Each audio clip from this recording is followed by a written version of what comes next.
اس بل کا جو ترمیم ہوا ایک نیا قانون آ رہا ہے، اس میں بجائے اس کے کہ اس کے تحفظ اس کو باقی رکھا جائے،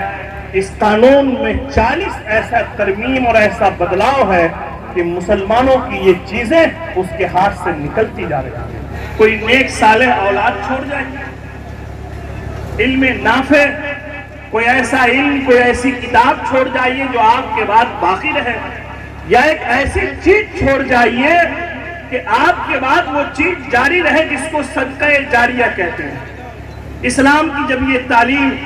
آقا کریم کا یہ فرمان ہوا، تو سب سے پہلے نبی برحق جناب محمد رسول اللہ صلی اللہ علیہ وسلم نے مدینے میں حضرت سہل اور سہیل کی زمین خرید کر کے مسجد نبوی کے لیے وقف کیا۔ وقف کے معنی یہی ہے کہ چیز باقی رہے، لوگ اس سے فائدہ اٹھائے، آپ اپنی ملکیت سے نکال کر کے اللہ کی ملکیت میں دے دیں۔ اور جب مسلمانوں نے یہ کام کرنا شروع کیا، اسلام نے خرچ کرنے پر قرآن پاک میں بے شمار جگہ اس کا تذکرہ کیا ہے، تو پھر مسلمانوں نے سرائے خانے کے لیے،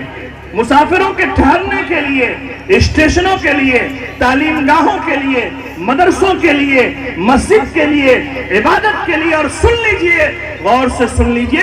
کہ اس ملک میں جہاں بھی کہیں مسلمان اگر ہوگا، وہ 2 گھر ہو کہ 4 اگر ہو، تو وہاں 2 سے 3 وقت کی زمین ضرور ہوگی۔ مسلمان اپنا گھر بنانے سے پہلے اللہ کا گھر بناتا ہے اور اس کے لیے زمین وقف کرتا ہے۔ مسلمان یہ سوچتا ہے کہ اس گھر میں چند دن ہے، لیکن ہمیشہ کے لیے 2 گز زمین چاہیے، وہ قبرستان کے لیے زمین وقف کرتا ہے۔ یہ 2 وقت ہر گاؤں میں ملیں گے لوگوں، اس لیے پورے ملک میں اوقاف کی ایک بڑی جائیداد ہے۔ قانون بنتا گیا، مختلف ایکٹ اس کے آئے، 2013 میں آخری ایکٹ آیا، لیکن اس وقت جو یہ بل ہے اور اس وقت کمیٹی میں ہے، اس بل کا جو ترمیم ہوا ایک نیا قانون آ رہا ہے، اس میں بجائے اس کے کہ اس کے تحفظ اس کو باقی رکھا جائے،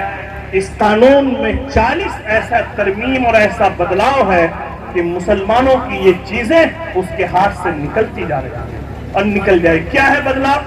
سن لیجئے ایک بات، وہ یہ ہے کہ وقف بائی یوزر، اگر کوئی وقف کی زمین استعمال کر رہا ہے، چاہے وہ رجسٹر میں نہیں لکھا ہوا ہو، تو کل تک ایک یہ تھا کہ وہ زمین وقف ہے، جیسے ہمارے یہاں لوگ مسجد کو دان کر دیتے ہیں، قبرستان کو دے دیتے ہیں، فلاں کو دے دیتے ہیں، رجسٹری نہیں ہوتی ہے، وہ استعمال میں ہے، کل اس کو وقف سمجھا جاتا تھا۔ لیکن یہ جو نیا قانون آ رہا ہے، اس میں یہ ہو رہا ہے کہ نہیں، یہ وقف نہیں مانا جائے گا۔ اس میں ترمیم یہ ہے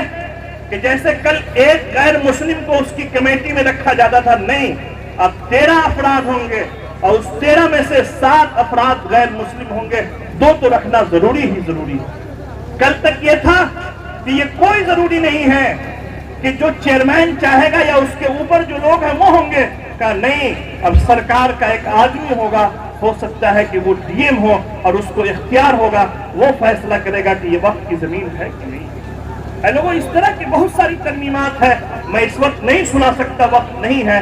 اس وقت ہمارے لوگوں نے آل انڈیا مسلم پرسنل لا بورڈ کے صدر عالی قدر حضرت مولانا خالد سیف اللہ رحمانی صاحب، مولانا فضل الرحیم مجددی صاحب، مولانا سید ارشد مدنی صاحب اور ان جیسے اکابرین نے یک طرفہ کہا کہ ہم اس قانون کو نہیں مانتے ہیں۔ اے لوگوں، آج کا یہ پروگرام اس بات کے لیے بھی ہے کہ ہم وقت کے تحفظ کے لیے ہر ممکن کوشش کریں گے۔ آئیے، میں بہت شکر گزار ہوں پرشاسن کے لوگوں کا کہ ان کی، اے لوگوں، اس کی ضرورت ہے کہ نہیں؟ آقا کریم صلی اللہ علیہ وسلم سے محبت کا تقاضا یہ ہے۔ میں امرندر کے پاس جب گیا، وہ بیمار تھے، تو امرندر مجھے جدا کرتے ہوئے اس کی آنکھ ڈبا گئی اور روتے روتے کہا کہ بھائی صاحب، مجھے بھائی کہتے، بھائی صاحب، آج میرا ہردے اتنا بڑا ہو گیا کہ ایک مسلمان، ایک مولوی ہو کر کے میں ایمس میں بھرتی ہوں، تو آپ دیکھنے کے لیے آئے ہیں، سچ پوچھئے تو یہی اسلام کا سبب۔ اے لوگوں، اس کی ضرورت ہے کہ اگر کوئی مر جائے تو اسے پرسہ کے لیے جائیے، اور یہ آقا کریم صلی اللہ علیہ وسلم کی تعظیم ہے اور یہ ان کی تعلیم ہے۔ اے لوگوں، رسول کریم صلی اللہ علیہ وسلم نے فرمایا کہ تم ہدیہ دو اور لو، اس میں نہیں کہا کہ تم مسلم اور غیر مسلم دیکھو گے، اے لوگوں اس وقت اس بات کی ضرورت ہے کہ آقا کی اس تعلیم کو پھیلائیے اور اس ملک کی نفرت کو محبت سے ختم کیجیے۔ لوگوں ایک بات میں کہنا چاہوں گا، کیونکہ سیرت پر اگر تقریر کی جائے تو راحت اندوری گزرے ہیں ایک بڑے شاعر، وہ کہتے ہیں کہ میں شعر نہیں پڑھتا نہ میں شاعر ہوں، لیکن مفتی سمید اظہر صاحب جہاں سے شروع کیے تو لوگوں کا ایک مزاج بن پڑا ہے۔ وہ کہتے ہیں کہ زمزم و کوثر و تسنیم نہیں لکھ سکتا، مولانا ضیاء اللہ صاحب، زمزم و کوثر و تسنیم نہیں لکھ سکتا، اے نبی آپ کی تعظیم نہیں لکھ سکتا، میں اگر 7 سمندر بھی نچوڑوں راحت، حافظ احسان صاحب بہت غور سے دیکھ رہے ہیں، میں اگر 7 سمندر بھی نچوڑوں راحت، آپ کے نام کی ایک میم نہیں لکھ سکتا، میں آقا صلی اللہ علیہ وسلم کی جتنی تعریف کروں نہیں کر سکتا۔ ایک شاعر کہتے ہیں کہ تیری معراج کہ تو لوح قلم تک پہنچا، رفیع بھائی آپ تو ماشاءاللہ سنتے ہیں، قاضی صاحب ادھر آ گئے، تیری معراج کہ تو لوح قلم تک پہنچا، میری معراج کی میں تیرے قدم تک پہنچا۔ اور سن لیجئے جب یہ شاعر نے شعر کہا تو کرشن بہاری نور گزرے ہیں ایک بڑے شاعر، انہوں نے اس پر کہا دائر سے نور چلا اور حرم تک پہنچا۔ آج کے ان لوگوں کو میں کہتا چاہتا ہوں کہ تم سیرت کو پڑھو،